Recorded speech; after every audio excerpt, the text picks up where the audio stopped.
the heart and soul behind every business. Stories. Welcome to Business Story of the Week, hosted by me, Joshua Laurie. From setbacks to comebacks, from tragedies to triumphs, we inspire entrepreneurs through conversations that matter. Witness the magic that turns dreams into reality. Whether it's your career, business, or life, your success is always one story away. This is Business Story of the Week. This is Wayne Brown, and welcome to Business Story of the Week. Fantastic. That is Wayne Brown, the man of the hour, our guest for today. And of course, my name is Joshua, your host. We are in a different type of studio today, but the themes, the guests are just the same. And like any other show, like any other episode, we ask a question and we have Wayne to answer those questions with us. Well, today's question is, how do you turn compassion into a powerful transformation in both education and healthcare? Well, here's the thing. Wayne is our guest. He's the perfect man to answer that question. He is a licensed clinical social worker and founder of Willow Grove Counseling, dedicated to promoting mental health and wellness. He also founded the Acromegaly community, supporting those with rare pituitary disorder. With a background in teaching and social work, Wayne is committed to helping high-risk patients and educating future social workers. He balances his professional life with a fulfilling personal life as a husband and a father of three. And today, Wayne's going to be sharing just his stories, his experience with us today. Wayne, thank you so much for coming on the show. How are you doing? I'm doing great. Thanks for having me. Wayne, it's quite a remarkable career that you have, and it's really very centered around genuine compassion, so to speak, and the want to help others. Wayne, where did this all begin? What was a young Wayne Brown like? What with the young Wayne Brown? Did he think about challenges? Especially like with health. Did he always think he was going to be into health care? And what would the young Wayne Brown say to the Wayne Brown of today? Well, that's a great question, Joshua. I think about my younger self, and I actually, according to family lore, as it were, I'm the first person to have been born without an effective thyroid that ended up living a functional and healthy life. Prior to me, standard practice was group home for as long as the person survived. Right. Wow. My pediatrician happened to be reading a journal article on experimenting with synthetic thyroid medicine on infants, and so clearly it worked. I started synthetic thyroid literally at 8 days of age. And most of my childhood is memories of going to and from the Buffalo Children's Hospital. And so, yeah, I was thrown into healthcare at an incredibly young age, and I've seen what truly compassionate, empathetic healthcare looks like, and I've seen what obligatory healthcare looks like. And it wasn't like a childhood cause when I was 5 years old and I wanted to change the face of healthcare. Right. But it was one of those things where I didn't choose it chose me. Right. Well, that's the thing. You have that these stories where you're not really given a chance. Like early on, you're just like, oh man, that's it. I'm sorry. I guess this is just going to be your life. But I feel like it's people go through that and survive that and thrive after that are people who go on to have just genuine compassion and knowing that they've been in that situation. Why wouldn't you want the same for others? So I love how you said that it chose you, the life chose you, so to speak, right? But at the same time, it's also a daily choice to be compassionate. Right. You choose to care about other people, and I believe this is the the journey that you started undertaking, and you went into healthcare, you went into social work. I want to ask how you got into this path, first of all, Wayne. And of course, you are a licensed clinical social worker. Where did that all begin? What was it that inspired you? Was there a particular pivotal moment in your life? I think my life has been riddled with pivotal moments. I Oh. actually, before I founded Acromegaly Community, actually, Mhm. first I founded Acromegaly Community because I was diagnosed with that tumor. It's a pituitary adenoma. If anyone remembers Andre the Giant, Yes. that was the tumor he had. The difference Oh, between he and I was that he developed this tumor when he was pre-adolescent, so right. he grew to be To be a 7 foot. giant.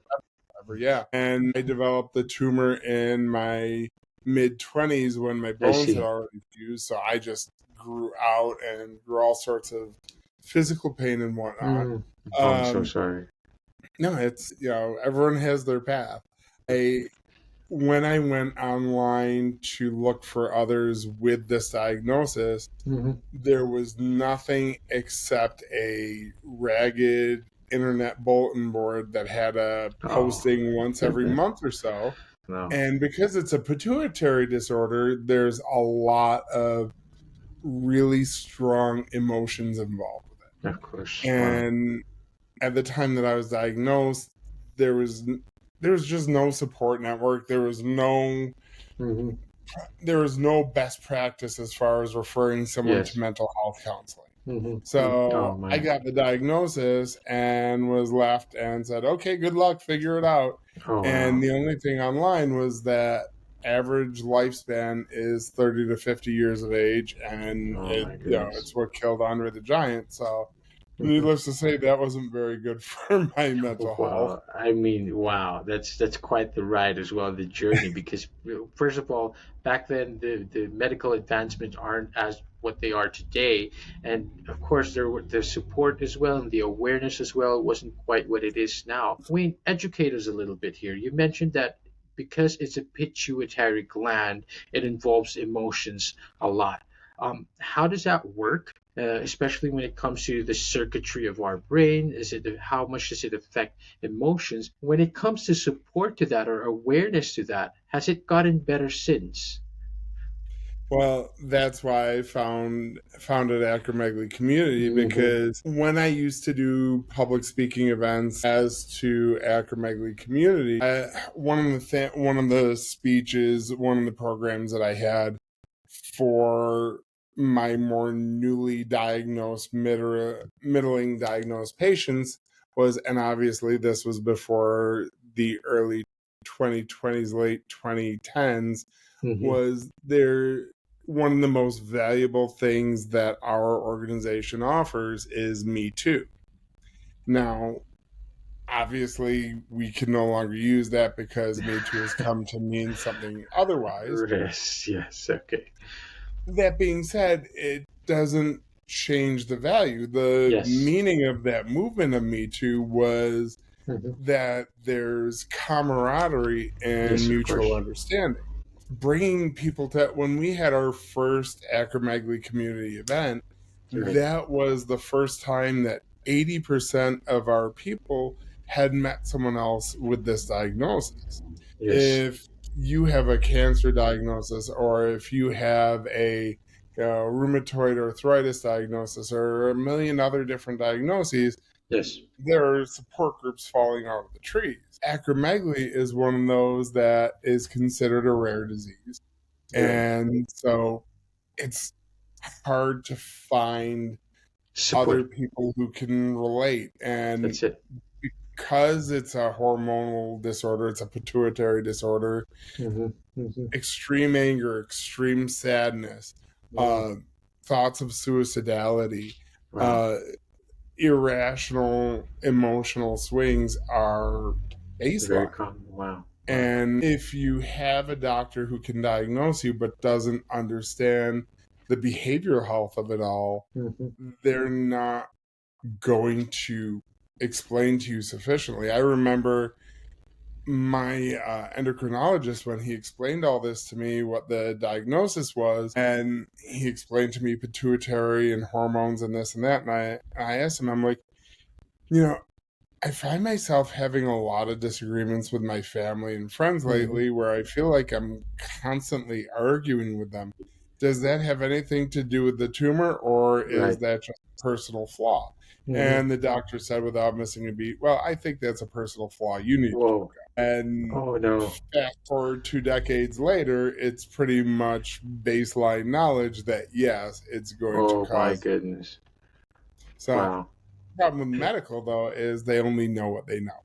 Well, this Yeah. is really the challenge with medical, like rare diseases, so to speak, right? Rare diseases that we didn't know much back then, and now it's just we're starting to find out more and more about it. While the advancement has come, a little caught up, perhaps, at least there's more awareness now.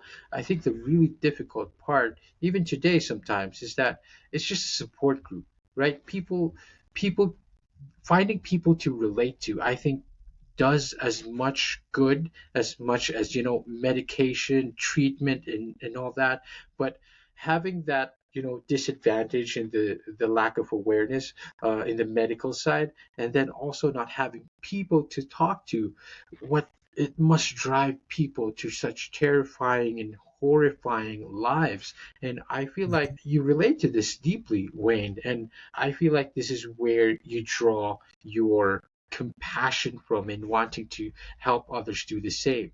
Talk to us a Mhm. little bit more about what Willow Grove Counseling does now and how it helps promote mental health and mental wellness. Also, the acromegaly community. Is it just for that particular people with that rare pituitary disorder? How does it go hand in hand with Willow Grove Counseling? So I'm officially retired from Acromegaly community, Oh, serve as advisor when requested, but that's hmm. about it. I see. Um, it it's you can only wear so many hats at the same Of time course. and really be effective at what you do. Uh, Yes, yes. but yeah, in every facet of my life, when I'm wearing my educator hat, be it Hmm. when I'm teaching future social workers, when I'm working with my counselors in our practice, wherever I am, I lead with empathy. I lead with having people accept an individual story as fact, because your world perspective is your fact. I see. And if I come in and say, I understand that you're telling me that you're feeling depressed and lethargic and uh, angry and you have no idea up from down, but I don't have a box to put you in. Right. My saying, no, you don't feel that, is to put up walls between us. Yes. Yes. So Absolutely. maybe the information you're providing me doesn't fit into a box, Hmm. but that's for me to unpack with you and figure out where it belongs. I see. Wow. That's And fascinating. That's that's how I try and encourage people to be, is as social workers, as therapists, as counselors, as people in a support group, hmm. to be curious, to be interested. Right. And to be genuinely interested, to be Right. genuinely wanting there to help. And it's very difficult to be a social worker. It takes a lot out of It you. has its days. It has, I mean, like every time I have a few friends of myself who are social workers, and of course I applaud them, and they give more than themselves, and usually not leaving anything to themselves as well. But the thing is, Wayne, when it comes to that, and this is more on the personal side, of course, for the audience and listeners out there who know social workers, who are social workers themselves, how do you deal with that? Who helps the social worker? Who helps others, right? Social workers are there, compassionate, always putting their others first before themselves. You eventually run out. It's never, it's a difficult days that it's difficult. How do you deal with that? Who helps the social workers? Well, I think for a lot of us, it helps to have a good counselor for ourselves that we can go to, because it is our job to sit with other individual stories. And because Right. I specialize in family therapy, it's all the more intense because I do know and support many people of many extraordinarily difficult stories. So, I see my therapist to check in when my meter is on red. Right. And the rest of the time, when I come home from work, and I can't stress the importance of this enough, no matter what you do for a living, whether it's working as a sanitation worker or being the president of the company or anything in between, Mm-hmm. is having a strong support system That's outside it. of your work. I That's it. don't So, talk work when I get home. When I get oh, home, work is done and that's I'm with it. my kids. And like yesterday, I got home from work and my middle child wanted to throw the football around for a half an hour. And that is absolutely beneficial to one's mental health. Of course, of course. Boundaries and support. Sounds like Correct. very, very, very good. Boundaries and support and compassion still plays a role into it, because you have to be compassionate to yourself first in order to apply those things. So you can be compassionate to your family, throw the football around with your kids, and like just having that dinner and being present with them so they can be present with you as well, knowing that it has been a hard day that day for at work. Here's the thing, and it connects to that question earlier just now. How do you turn compassion into a tool that transforms people? I understand that you work with teaching social worker students, Mhm. and it's just this is what you do. This has been your career as well. How has this influenced your approach to counseling and to your current advocacy? But more importantly, I feel, how do you teach to remain continuously compassionate?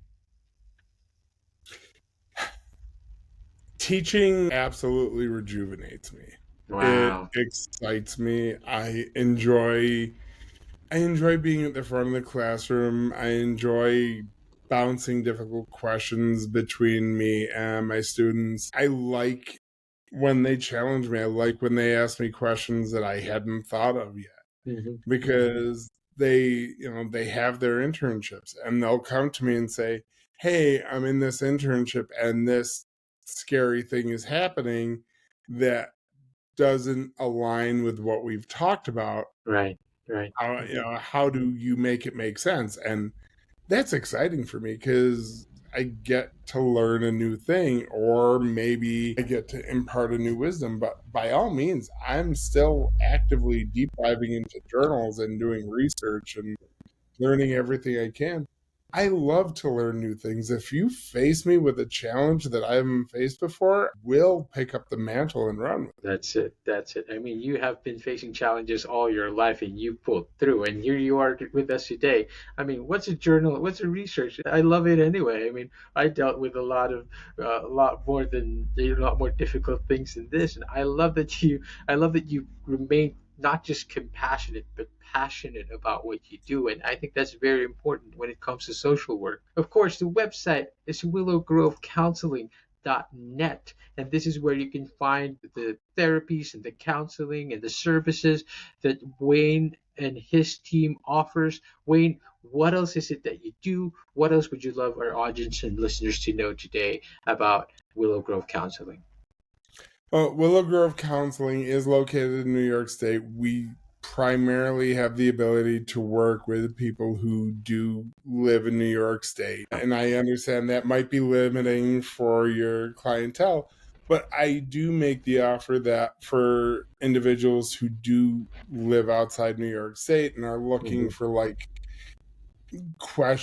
general questions to be answered, I'm more than happy to be involved, more than happy to impart wisdom.